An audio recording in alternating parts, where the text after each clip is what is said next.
call the member for Sturt. Thank you, Deputy Speaker. I meet with lots of people in my role, Deputy Speaker, from all walks of life, doing many different things for the community and for others. Last Friday was Aged Care Employee Appreciation Day, and I had the opportunity to meet, and happily not for the first time, with two incredible women who are really doing things for others. Firstly, at Bupa Campbelltown, I met with Megan McNaughton, the General Manager, and secondly, at Amber Aged Care at Paradise, I met with Dominique Avell, the Chief Executive Officer.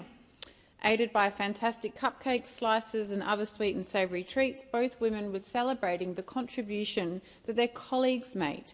Day in and day out, they turn up to work to not only functionally care for the residents of their respective aged care facilities and their families, but they provide support, compassion, empathy, security, company and love.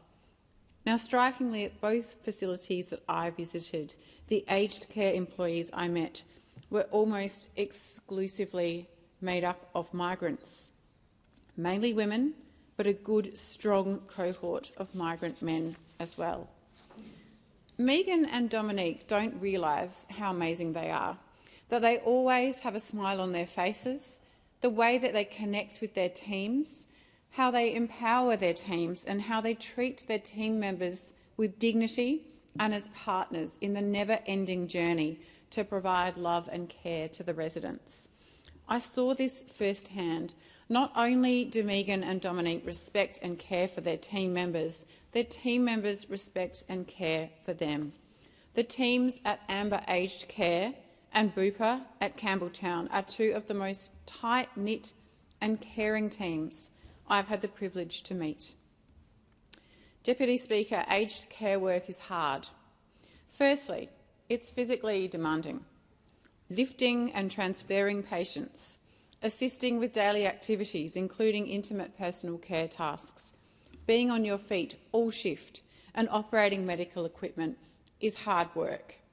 It's also repetitive, being told the same story repeatedly, the same daily routines, the same sadness, the same feeling of being understaffed, run off your feet and completely overwhelmed, the same sentiment of never quite being able to do enough, the same emotional challenges, the grief and loss that aged care workers experience, having established close relationships with those that they care for. The same emotional challenges and exhaustion that arises from talking to and supporting families who are often frustrated, often angry, often sad.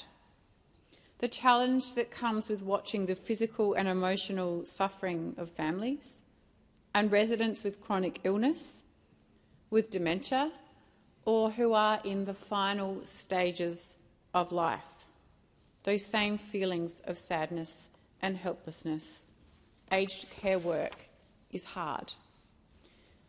Yet, despite this, some sections of society continue to undervalue aged care workers.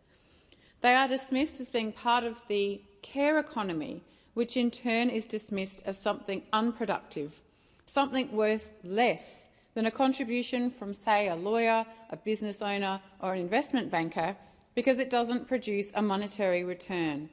And these people always ignore the fact, of course, that there are only so many efficiencies you can make before you start to compromise on the quality and dignity of care that you can provide. This dismissal and this attitude towards the care economy and aged care workers is unacceptable. Imagine your elderly loved one alone in a room, unable to eat or to move or to communicate or go to the bathroom or even just scratch an itch that is driving them crazy.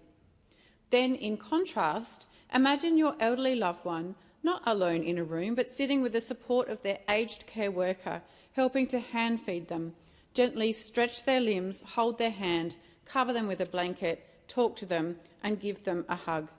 Imagine that and then tell me that the care economy is not worth investing in.